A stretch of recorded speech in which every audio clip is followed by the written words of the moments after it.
તમારા કુળની જો ધ્યાન રાખનારી કોઈ દેવી હોય, કુળની રખેવાળી હોય, તો તમારી કુળદેવી છે.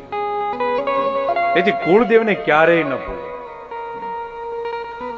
તમારે 12 મહિનામાં તમારા કુળદેવનો મઢ હોય તો ત્યાં હવન થતો તો જવું જોઈએ. અત્યારે લોકો માતાજીના હવનમાં જતા નથી. બોલો, લગ્ન હોય તો આખું ઘર તાળું મારીને જતું રહે. માતાજીનો હવન હોય તમે અમારા 500 રૂપિયા લખાવી નાખજો, લ્યો બસ.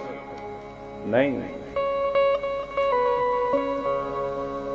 આસો મહિનાની 8મને દિવસે અનંત કોટી બ્રહ્માંડની માલિકીની જગદંબા દરેક ગામની અંદર અવતરે છે.